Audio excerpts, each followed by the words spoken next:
আমাদের ঘরে ঘরে বাচ্চা থেকে শুরু করে বড়রাও মুরগি খুব পছন্দ করে খায়। আর আমরা কিন্তু মুরগিটিকে নানান প্রসেসে খেয়ে থাকি। তবে আজকে আমি একটি মুরগি রেসিপি আপনাদের সামনে নিয়ে এসেছি, আর সেটা হলো শাহী রোস্ট। তো আমি আজকে ব্রয়লার মুরগি দিয়ে শাহী রোস্ট করব। তো প্রথমে আমি মুরগিগুলো এই যে এরকম পিস করে করে কেটে নিয়েছি। তারপর আমি ভালো করে ধুয়ে ছেঁকে নিয়েছি, আর ছেঁকে পানিটা ঝরিয়ে নিলে সহজেই কিন্তু ভাজা হয়। তো আমি তারপর লবণ মেখে গরম তেলে ছেড়ে দিয়েছি। এরকম করে আমি কিন্তু গরম তেলে মুরগিগুলো ভালো করে ভেজে নিচ্ছি, আর অতটাও কিন্তু আমি ভাজা করব না। বেশি ভাজা করলে মুরগিটার টেস্ট নষ্ট হয়ে যায়। তো আমি মোটামুটি ভাবে ভেজে নিচ্ছি এবং লো হিটে ভেজে নিচ্ছি। প্রথমে তেলটাকে হাই হিটে গরম করে নিতে হবে, তারপর লো হিটে আস্তে আস্তে ভেজে নিতে হবে। তো আমি যখন উঠিয়ে নিচ্ছি তারপর কিন্তু আমি আবার তেলটাকে হাই হিট করে দিব। হাই হিটে তেলটা গরম হওয়ার পর তারপরে আবার বাকিগুলো একইভাবে ভেজে নিব।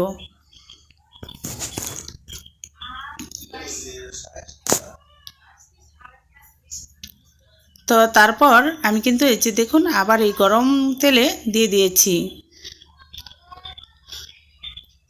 এভাবে আমি প্রতিটি মুরগির পিস সুন্দর করে ভেজে নিলাম।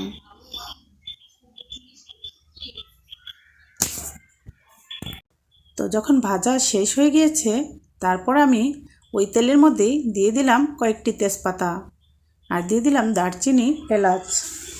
আপনি ইচ্ছা করলে লং ইউজ করতে পারেন। তারপরে আমি পেঁয়াজ কুচি করে রাখা দিয়ে দিলাম তেলের মধ্যে।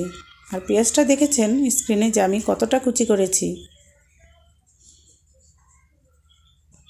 আর পেঁয়াজটা আপনি আপনার আন্দাজ মতো দিয়ে নেবেন। আমি এখানে মুরগির অনুপাতে পেঁয়াজ দিয়েছি।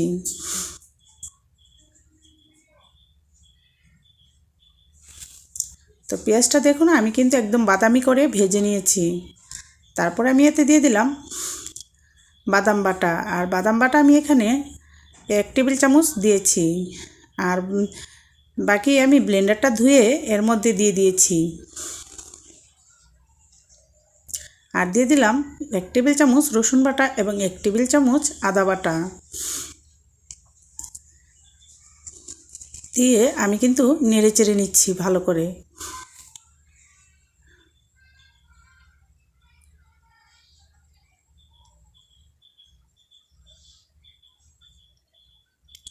তারপর আমি এতে দিয়ে দিলাম কাঁচামরিচ ফালি করে রাখা। কাঁচামরিচটা একটু আগে দিলে জালটা ভালো করে বের হয়। তারপরে দিলাম 1 চা চামচ পরিমাণ জিরে বাটা, জিরের গুঁড়ো। তারপরে দিলাম 1 চামচ মরিচের গুঁড়ো এবং 1/2 চামচ গরম মশলার পাউডার। তারপরে আমি একটি মশলার প্যাকেট থেকে কিছু মশলা দিয়েছি। এটা দিয়েছি জাস্ট কালারটা হবে, গ্রানটাও ভালো আসবে। আর দিলাম জায়ফল, জায়ত্রী বাটা দিয়ে আমি কিন্তু এখন লিকুইড দুধ দিয়ে দিয়েছি।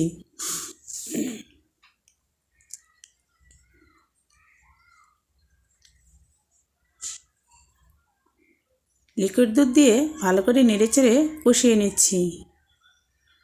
আর মশলাটা যত কষাবেন টেস্ট কিন্তু ততটাই আসবে।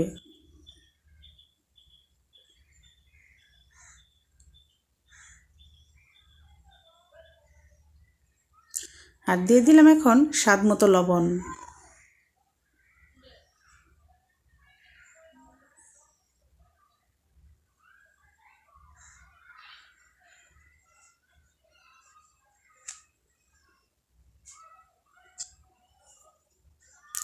আর একটু লেবুর রস চিপে দিয়ে দিলাম।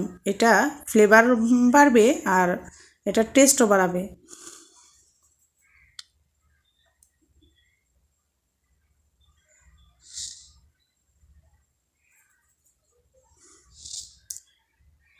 এখন আমি এতে একটু পানি দিয়ে দিয়েছি।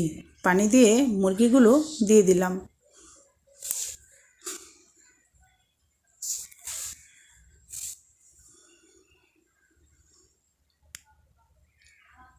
আর যতটুকু আমি পানি এখানে দিয়েছি ঠিক ততটুকু পানির মধ্যেই মুরগির রোস্টটা রান্না করব।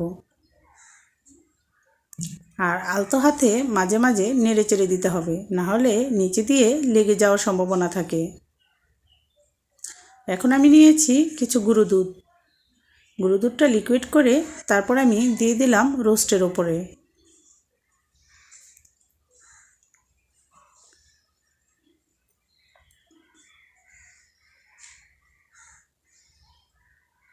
আর কিছু কিশমিশ ভালো করে ধুয়ে দিয়ে দিলাম রোস্টের ওপরে।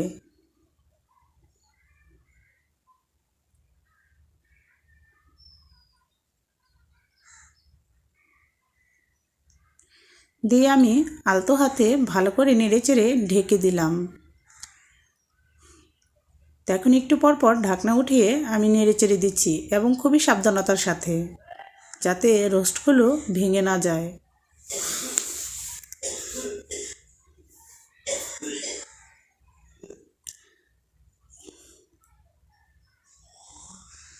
তারপর আমি আরেকটু লবণ দিয়েছি।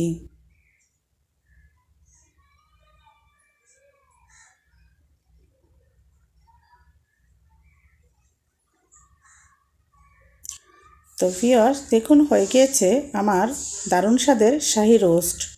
আর এটা খেতে কিন্তু খুব সুস্বাদু। বাসায় এভাবে রান্না করে দেখতে পারেন। তো ভিউয়ার্স, ভিডিওটি দেখার জন্য অসংখ্য ধন্যবাদ। ভালো থাকবেন। আল্লাহ হাফেজ। ধন্যবাদ। ভালো থাকবেন। আল্লাহ হাফেজ।